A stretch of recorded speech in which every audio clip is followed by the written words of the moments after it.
Vamos a partir hoy día conversando con Daniel Pinto. Daniel, les cuento que él es terapeuta en rehabilitación de adicciones, director técnico del centro Valnut, que espero haberlo pronunciado bien.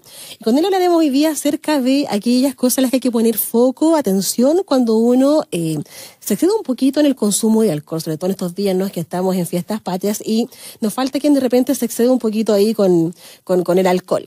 Daniel, ¿cómo estás? Bienvenido a Efecto Ciencia. Hola, buenas tardes. Gracias por invitarme al programa de radio. Gracias a ti por este contacto con UFRO Radio. Bueno, tú llevas más de 20 años de experiencia, ¿cierto? Vinculado, bueno, como terapeuta y también como director de este centro de rehabilitación. Cuéntanos en breve, ¿no? ¿Qué es lo que hacen ustedes como centro? Bueno, nosotros nos enfocamos en tratamiento y prevención sobre consumos problemáticos tanto de sustancias como ahora últimamente estamos mirando el comportamiento dentro de lo que implica la enfermedad propiamente tal de la adicción, finalmente.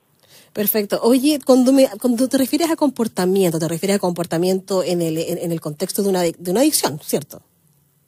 Claro, las enfermedades de adicción comportamental son, por ejemplo, la ludopatía, cualquier situación o conducta que tenga orden compulsivo, que finalmente hace que la persona pierda o se deteriore ciertas áreas del desarrollo vital de la persona. Entonces, todo aquello que genere compulsión, que genere evasión, sobre todo desde la parte más afectiva, implica una adicción. Perfecto. Oye, Daniel, yo hoy día, si pudiese hacer como una radiografía, ¿no, hombre? Por supuesto, ¿cómo están las adicciones en nuestro país de acuerdo igual a tu experiencia clínica? Las adicciones han ido mutando. De alguna u otra manera se mantiene por una sociedad cultural la adicción al alcohol, al OH, como la mayor consultada, pero hay sustancias que claramente van mutándose. Hay sustancias hoy día de orden más sintético. Estamos hablando del TUSI, por ejemplo, que han habido estudios de la ketamina,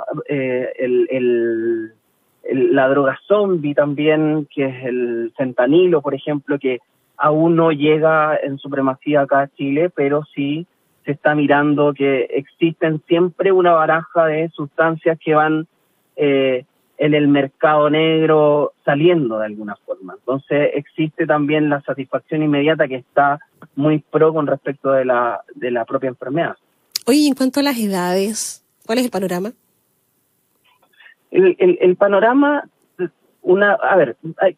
convengamos que un consumo problemático parte desde una gestión de adolescencia y en donde probablemente de los 18 a los 24 años se exhibe un comportamiento más impulsivo, en donde hay mayor probabilidad de generar adicción o dependencia hacia sustancias dentro de una escalada de un consumo exploratorio hasta un abuso de sustancia y posteriormente una dependencia.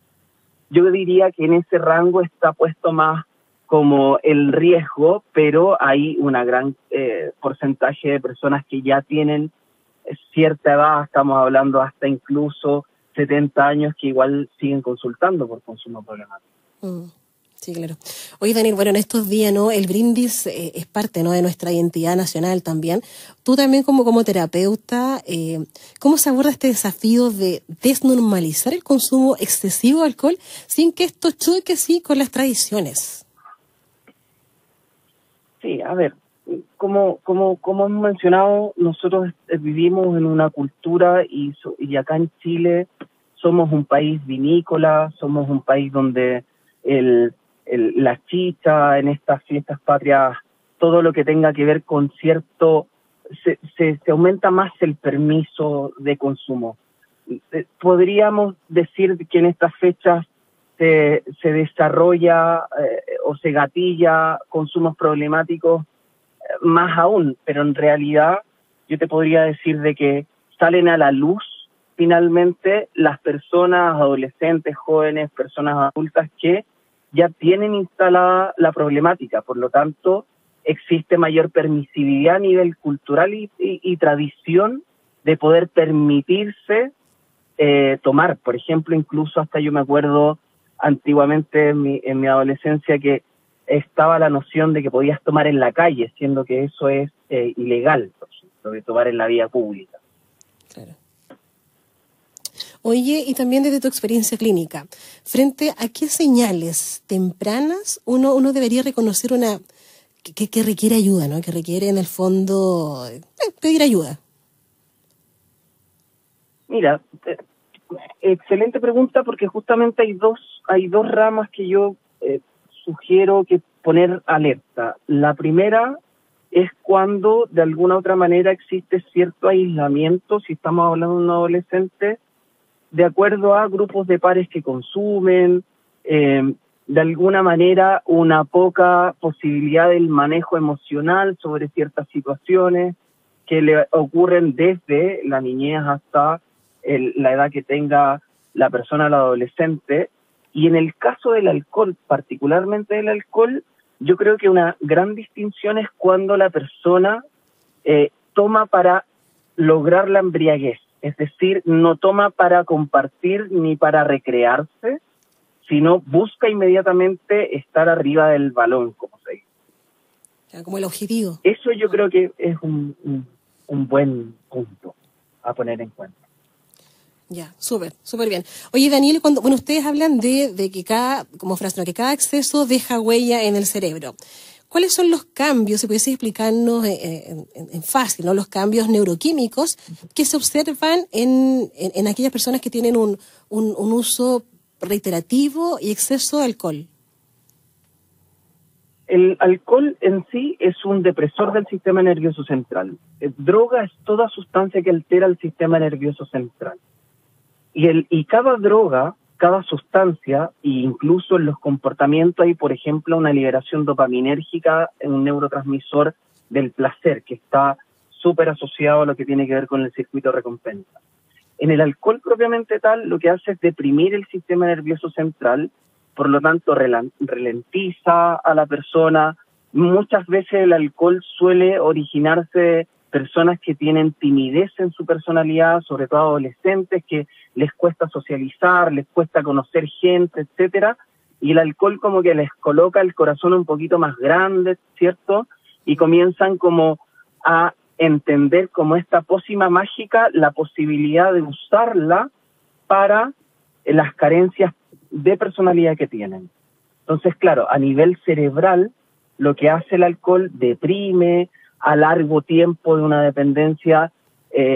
A mí me llega a consulta, por ejemplo, personas que creen tener una depresión mayor como enfermedad psiquiátrica, pero en realidad no se puede generar diagnóstico porque hay que limpiar un poquito la juguera Claro. de toda la sintomatología.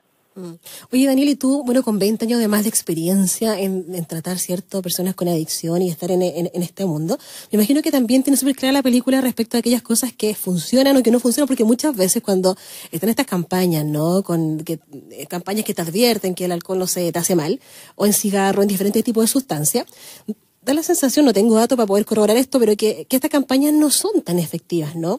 De tu experiencia, ¿qué tipo de estrategias de comunicación, de educación, en el fondo, crees tú que por ahí debiera ir la cosa? Yo creo que es importante hacer un llamado a la sociedad en sí a poder entender que esto es una enfermedad. Cuando tú ves a alguien enfermo, por ejemplo, con una diabetes o con una hipertensión, de alguna manera tienes cierta compasión para esa persona. En el caso de la enfermedad de la adicción, se estigmatiza mucho. Por lo tanto, se ve como si fuese esto algo voluntario, que la persona es mala, que quiere hacer daño, etcétera, etcétera. Yo creo que el primer llamado a la sociedad es verlo como una enfermedad propiamente tal. Lo otro importante, que es lo que dices tú y recojo, es que, por ejemplo, yo me acuerdo un eslogan de Don Miguel que salía en las cajetillas de cigarro y que se colocaba a la persona con todas las afecciones físicas que habían. Claro. Yo me acuerdo que las personas que fumaban lo que hacían es sacar el papelito y tapar el logo y es como bloquear o negar completamente eso. Yo creo que esas medidas no son efectivas, sino más bien van hacia lo efectivo, es hacia sensibilizar, hacia psicoeducar en colegio, a temprana edad, al poder comprender, a tener políticas públicas un poquito más coherentes respecto de entregar planes de tratamiento individualizados para las personas. Nosotros en Walnut nos enfocamos justamente en una mirada compasiva y una mirada profesional de generar planes de tratamiento para la particularidad de esa persona. Claro. Eso creo que es lo que más efecto tiene. Pero más allá de tratar, ¿cierto?, una enfermedad, ir a la raíz, ¿no? Porque muchas veces con este tipo de productos, aquí funciona lo de la demanda inelástica, que independiente del precio, si tú consumes cigarrillos vas a comprar igual. Claro. Sí. Claro, sí. El tema ahí es que justamente en la cantidad o en la forma de promover hay como una cierta, siento yo, como una parte promoviendo, por ejemplo, ves en el deporte marcas promoviendo consumos de alcohol y es como hay como ciertos mensajes distintos, mensajes que son como contrapuestos, pero creo que esto tiene que ver justamente con la persona. En el caso del alcohol propiamente tal que estamos hablando, claro, hay un gran índice genético. Es muy probable que personas que a mí me consultan por consumo problemático tengan abuelos, padres. Entonces, ahí está el llamado a esos pacientes. Yo les digo, cuidado con normalizar el alcohol en tu casa, porque hay mayor probabilidad de que tu hijo, hija, nieto, desarrollen una patología asociada al consumo problemático de alcohol, por ejemplo. Oye, Daniel, ya cerrando la conversación, ¿dónde podemos ver más información acerca de la clínica, de lo que ustedes hacen? Tenemos la página web que se llama www.centrowalnut.cl. Estamos también en redes sociales, en Instagram, que es centro.walnut, y ahí podemos darle toda la información a las personas que tengan necesidad de orientarse. Perfecto. Daniel, 1.000.000 de gracias por esta conversación con Efecto Ciencia. Muchas gracias a ti. Bien. Por la invitación. Ahí conversábamos con Daniel Pinto, terapeuta en rehabilitación de adicciones y director técnico del Centro Walnut. Vamos a la música y seguimos con más Efecto Ciencia.